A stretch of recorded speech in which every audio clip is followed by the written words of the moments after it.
สวัสดีค่ะทุกคนกลับมาพบกับกวาง KTS อีกครั้งนะคะวันนี้ก็จะมาแนะนำละครเรื่องเงากามเทพทางช่อง 7 HD ละครแนวโรแมนติกดราม่าจากบทประพันธ์ของวลัยวราระผลงานจากค่ายกันตนามูฟวี่ทาวน์2002นำแสดงโดยพระเอกหนุ่มมากฝีมือมิกทองเรียประกบคู่ครั้งแรกกับนางเอกสาวดาวรุ่งการณัฐชาร่วมด้วยนักแสดงมากฝีมืออีกครับข้างอาทิอานัทราพานิชกัปตันกนทรแพนนาทีเทพส้มโอชมพูนุชดนณดลต่ายชัชดาพรริวพัทรพงษ์จาดาอินโตเร่พรเดอะบอสเฟิร์นทิตินันและดารันเศรษฐินิตเงากามเทพเป็นเรื่องราวของโรมภัคนันท์ในหัวหนุ่มผู้มีปมในอดีตเขารอที่จะแก้แค้นกมลทัศน์ทักษสุดชายผู้ทำให้เขาล้มละลายสิ้นเนื้อประดาตัวจนต้องเริ่มต้นชีวิตใหม่และได้กลายเป็นมหาเศรษฐีที่น่าจับตามองในแวดวงสังคมแต่เวลาที่เขาจะแก้แค้นเอาคืนกำลังจะหมดลงเมื่อพินัยกรรมของเจ้าสัวแห่งตระกูลทักษสุดระบุไว้ว่าสมบัติทั้งหมดจะถูกยกให้กับหลานชายคนเดียวเมื่ออายุครบ20ปีนั่นก็คือกุลชาติลูกชายของกมลทัศน์ซึ่งเหลือเวลาอีกเพียงไม่กี่เดือนเท่านั้นและเมื่อเวลานั้นมาถึงเขาก็คงไม่เหลือหนทางที่จะล้างแค้นกมลทัศน์อีกต่อไปกระทั่งโชคชะตาได้นำพาโรมไปพบกระดอกเทียนเด็กสาวที่แต่งตัวเป็นทอมบอยขายของอยู่ริมหาดในจังหวัดระนองโรมถูกพวกนักเลงชายหาดกลั่นแกล้งเทียนจึงเข้ามาช่วยเหลือทำให้โรมถูกชะตากับเทียนมากแต่แล้วคืนนั้นโรมก็ได้พบกับเทียนอีกครั้งโดยบังเอิญพอเทียนถูกชานพี่ชายหลอกไปขายบริการ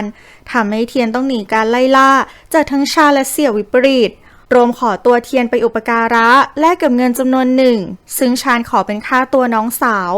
ทำให้เจนหญิงสาวที่แอบชอบเทียนอะไรอาวรณ์เทียนมากเทียนได้ย้ายไปอยู่คฤหาสน์ชายทะเลของโรมที่นั่นเทียนได้พบกับกมัยทรทัศสุดเพื่อนของโรมที่พิการจากโรคทางสมองทำให้มีอาการเลอะเลือนกมัยทรมองเห็นผิดเพลินคนรักเก่าในแววตาของเทียนผิดเพลินถูกกมลทัศน์แย่งไปด้วยวิธีสกปรกจนผิดเพลินต้องยอมแต่งงานเพื่อกลบความอัปยศอดสูนี้และเพื่อไม่ให้สมบัติถูกแย่งไป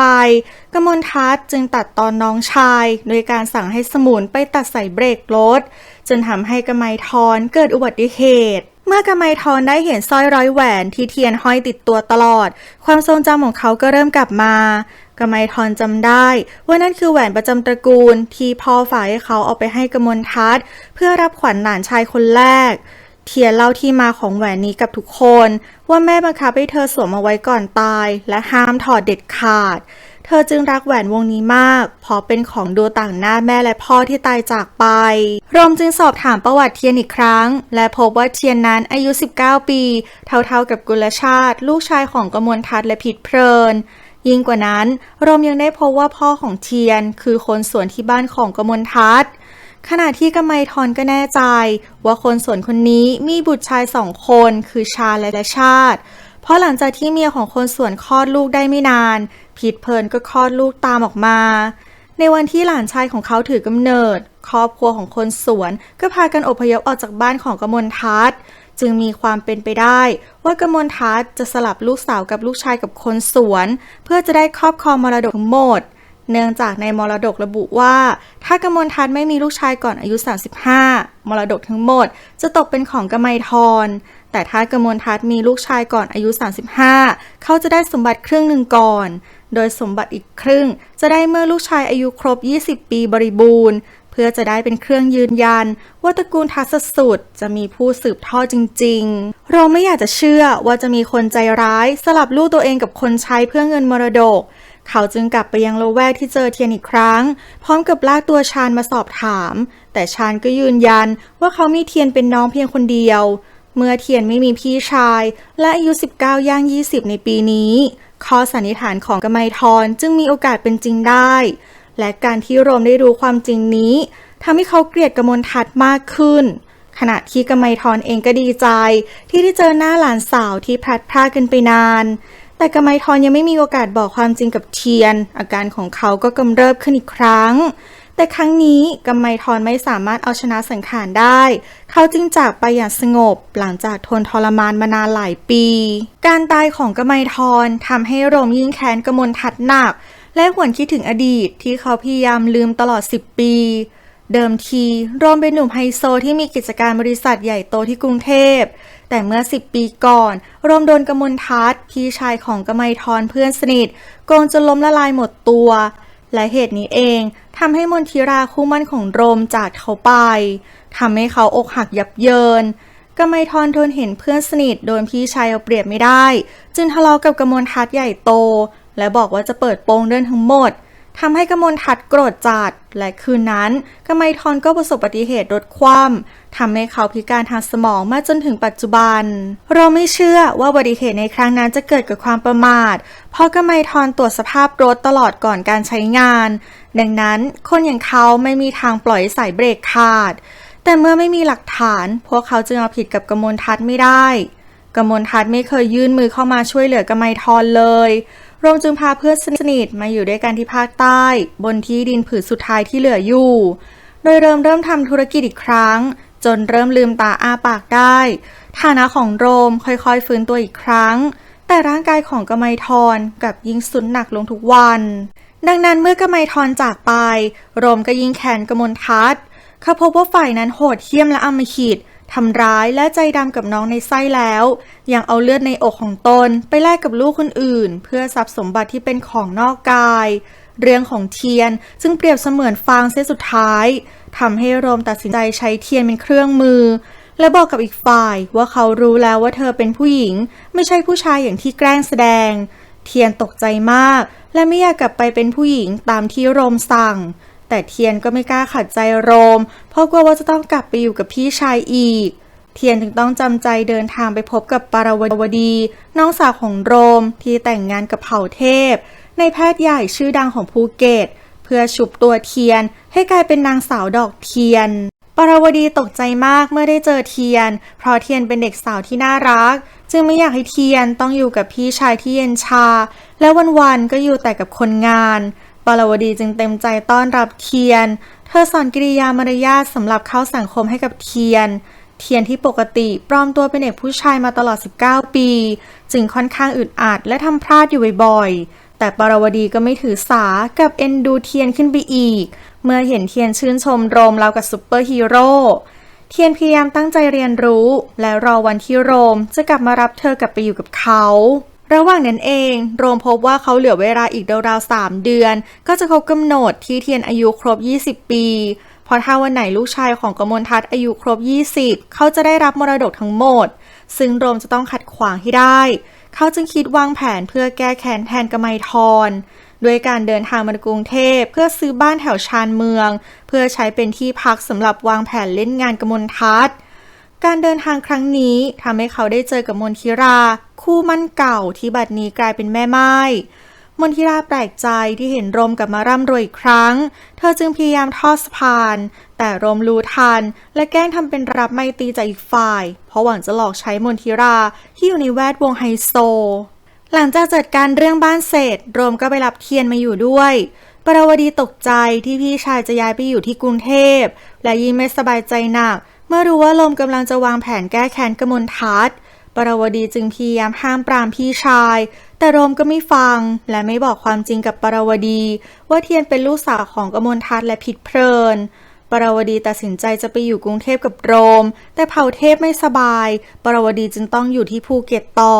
แต่ก็ไม่วายขอให้ทิพย์ญาติผู้ใหญ่ของโรมตามไปดูแลเทียนโรมสืบจนรู้ว่ากมลทัศน์กับครอบครัวชอบไปพักผ่อนหย่อนใจที่โปโลคลับจึงพาเทียนไปด้วยในฐานะน้องสาวกมลทัศน์ตกใจมากไม่เห็นหน้าเทียนและอดไม่ได้ที่จะสอบถามว่าเทียนเป็นใครแต่โรมไม่ยอมบอกกมลทัศน์เห็นแหวนที่ห้อยคอเทียนก็จำได้เพราะแหวนวงนี้เป็นแหวนของเขากับพิษเพลินแต่มันหายไปนานเกือบ20 ปีแล้วกมลทัศน์เคยสงสัยว่ามันหายไปไหนและตอนนี้เขาก็รู้แล้วว่าคนใช้คนนั้นคงหยิบติดมือไปเพื่อให้เทียนใช้คล้องคอแทนของรับขวัญจากพ่อและแม่โรมสะใจมากที่ทำให้กมลทัศน์ตกใจได้เขาวางแผนขั้นต่อไปทันทีระหว่างที่โรมรอเวลากมลทัศน์ก็พยายามตีสนิทกับเทียนแต่เทียนไม่สนใจเธอรู้สึกไม่สนิทใจกับกมลทัศน์อย่างบอกไม่ถูกขณะเดียวกันมนทิราก็แวะมาหาโรมที่บ้านทำให้ปะทะคารมกับเทียนบ่อยๆเทียนเกลียดมนทิราจับใจ และมนทิราก็ไม่ชอบขี้หน้าเทียนดังนั้นเมื่อมนทิราเห็นว่าลัสมนหรือลักษณ์น้องชายของโรมเข้ากันเป็นปีเป็นขุยกับเทียนมนทิราก็เป่าหูโรมว่าทั้งคู่มีอะไรกันไปแล้วโรมอดหึงหวงไม่ได้แม้ว่ารักจะตกหลุมรักเทียนแต่เทียนกลับคิดกับรักในฐานะเพื่อนเท่านั้นและช่วงนั้นเองกมลทัศน์ก็วางแผนล่อเทียนออกจากบ้านโดยโกหกเทียนว่าโรมประสบอุบัติเหตุเทียนหลงเชื่อกมลทัศน์จึงลักพาตัวเทียนไปได้สำเร็จลักเห็นเหตุการณ์พอดีจึงตามไปช่วยเทียนการหายตัวไปของเทียนกับลักทำให้ทิพย์ไม่สบายใจและมนทิราก็ใส่ร้ายกับโรมว่าลักกับเทียนคงหนีตามกันไปแล้วโรมไม่เชื่อจึงออกตามหาทั้งคู่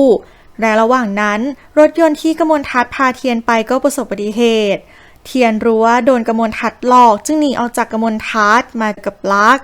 กมลทัศน์ตามมายิงลักแต่โรมมาขวางไว้ได้ทันทำให้กมลทัศน์หนีไปได้โรมแค้นมากที่กมลทัศน์คิดจะทำลายได้แม้กระทั่งลูกในไส้จึงสั่งให้ปรวดีที่มาช่วยเป็นแม่งานจัดงานเปิดตัวเทียนให้ยิ่งใหญ่ที่สุดและก็ได้ผลจริงๆเพราะใครๆก็ตะลึงในความสวยของเทียนโรมก็พยายามเปิดโอกาสให้กับเทียนได้รู้จักกับหนุ่มๆดีๆในสังคมแต่เทียนก็ไม่สนใจใครนอกจากโรมเท่านั้นในงานนี้โรมได้เผชิญหน้ากับกมลทัศน์อีกครั้ง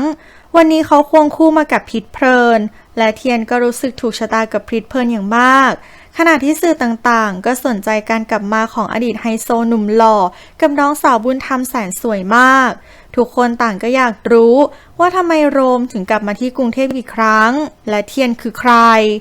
โรมพูดทิ้งท้ายเป็นปริศนาว่าเทียนคือคนที่ทุกคนคิดไม่ถึงขณะเดียวกันก็แกล้งทำสร้อยคอของเทียนที่โรมขอยืมมาตกต่อหน้ากมลทัศน์และพิษเพลินโรมแซงทำมันแปลกใจมากที่เก็บสร้อยคอที่ชื่อย่อของสองสามีภรรยาได้ทำให้กมลทัศน์หวาดกลัวอย่างหนักว่าความลับเรื่องเทียนจะเปิดเผยพอจริงๆแล้วพิษเพลินไม่รู้ว่ากมลทัศน์ได้สลับตัวลูกของเธอเมื่อ20 ปีที่แล้วเนื่องจากเธอสลบไประหว่างที่คลอดและเมื่อรู้ตัวกมลทัศน์ก็บอกว่าเธอได้ลูกชายโรมคิดจะดำเนินการขั้นตอนสุดท้ายในวันที่กุลชาติอายุครบ20 ปีบริบูรณ์โดยขอร้องให้เผ่าเทพให้ความร่วมมือด้วยในตอนแรกเผ่าเทพไม่ยินยอมเพราะผิดจรรยาบรรณแต่โรมยกเหตุผลเกี่ยวกับสถานภาพที่แท้จริงของเทียนมาอ้างว่าเขาทำทุกอย่างเพื่อให้เทียนได้รับความเป็นธรรมเผ่าเทพจึงใจอ่อนยอมในที่สุดโรมวางแผนให้เทียนกับพิษเพลินไปตรวจ DNA และใช้ให้ลักษณ์ที่เป็นเพื่อนกับกุลชาติพาฝ่ายนั้นไปตรวจร่างกายและ DNA ด้วยซึ่งผลการตรวจ DNA ระบุว่าเทียนเป็นลูกของพิษเพลินจริงแต่กุลชาติไม่ใช่เมื่อปรวดีรู้แผนการของโรมก็อดโมโหไม่ได้เพราะเธอไม่ต้องการเห็นพี่ชายผูกพยาบาททั้งคู่จึงทะเลาะกันอย่างรุนแรงทำให้เทียนได้ยินและรู้ความจริงเกี่ยวกับชาติกำเนิดของตัวเองที่พบว่ากมลทัศน์พ่อแท้ๆของเธอทำกับเธอได้ขนาดนี้ขณะเดียวกันคนที่เทียนคิดว่าเป็นพ่อพระอย่างโรมที่แท้ก็ไม่วายหลอกใช้เธอเป็นเครื่องมือแท้จริงแล้วเขาคือมารในคราบเทพบุตรเด็กสาวจึงตัดสินใจหนีออกจากบ้านไปแต่ก่อนไปเทียนได้พบกับกมลทัศน์และบอกกับเขาว่าเธอจะไม่เปิดเผยตัวดังนั้นไม่ว่าอย่างไรก็ตามเขาจะได้รับมรดกทั้งหมดแน่นอนกมลทัศน์โล่งใจที่ลูกสาวเข้าใจเลยปลอบเทียนว่าขอให้เขาได้สมบัติก่อนและจะเปิดเผยเรื่องเทียนเป็นลูกที่แท้จริงถึงตอนนั้นเทียนจะได้เป็นทายาทที่สมบูรณ์แบบแต่เทียนไม่ฟังเพราะรังเกียจพ่อตัวเองเหลือทนขณะเดียวกันกุลชาติที่อยากฟังเรื่องทั้งหมดก็คิดจะฆ่าเทียนจึงขโมยปืนของกมลทัศน์ไปแต่พิษเพลินเข้ามาพบพอดีเลยพยายามห้ามกุลชาติด่ากราดไม่ไว้ใจใครทั้งนั้นพร้อมทั้งพูดเรื่องของเทียนออกมาพิษเพลินตกใจมากไปคาดคั้นกับกมลทัศน์ทำให้กมลทัศน์จำใจต้องยอมรับความจริงพิษเพลินบังคับให้กมลทัศน์ไปตามลูกทั้งสองพอเลี้ยงกุลชาติมาก็รักเหมือนลูกแต่เทียนมันเลือดในอกก็เป็นห่วงกมลทัศน์ไม่อยากไปจนโรมพบว่าเทียนหายไปจึงมาตามที่บ้านของกมลทัศน์เลยยิ่งโมโหหนักเมื่อกมลทัศน์ที่ไม่รักใครเลยเขาแทบจะฆ่ากมลทัศน์แต่พิษเพลินห้ามเอาไว้ทั้งหมดจึงตามไปช่วยเทียนกุลชาติเห็นกมลทัศน์กับพิษเพลินช่วยกันปกป้องเทียนก็บันดาลโทสะคิดจะยิงทั้งคู่แต่เทียนเข้ามาขวางยอมตายแทนทั้งคู่ทำให้เทียนโดนกระสุนถากขณะที่ลูกกระสุนแล่นเข้าฝั่งอวัยวะสำคัญของกมลทัศน์ทำให้เขาเจ็บหนัก กมลทัศน์สำนึกผิดในวาระสุดท้ายก่อนจะขาดใจตายในอ้อมกอดของเทียนเมื่อกุลชาติยิงกมลทัศน์ตายก็ตกใจทำอะไรไม่ถูกเลยถูกโรงรวบตัวก่อนจะนำตัวส่งตำรวจโรมเสียใจมากที่เรื่องทั้งหมดเกิดขึ้นเพราะเขาเป็นต้นเหตุเมื่อเขาเห็นว่าเทียนปลอดภัยโรมจึงตัดสินใจไปจากกรุงเทพเพราะอยากจะหนีหน้าเทียนเมื่อเทียนเสร็จงานศพของพ่อก็ออกตามหาโรมตามที่ต่างๆก็พบว่าโรมหนีไปเพื่อลงโทษตัวเองเทียนจึงตามไปและให้อภัยโรมทุกอย่างโรมพบว่าเทียนสอนให้เขาได้รู้ว่าการให้อภัยคือความสุขที่ยิ่งใหญ่เธอจึงได้เปลี่ยนเขาจากมารร้ายให้กลายเป็นเทพบุตรได้ในที่สุดติดตามชมกันได้ในละครเรื่องเงากามเทพทุกวันพุธพฤหัสเวลา 20:40 นาทีทางช่อง 7 HD ออกอากาศตอนแรกวันพุธที่ 9 เมษายนค่ะชอบก็กดถูกใจใช่ก็ช่วยกด Subscribe หรือกดติดตามให้กวางด้วยนะคะและสามารถกดปุ่มซุปเปอร์แตงมาสนับสนุนช่องกวาง KDS ได้เลยนะคะและคลิปต่อไปก็จะทำเรื่องอะไรรอติดตามรับชมกันได้เลย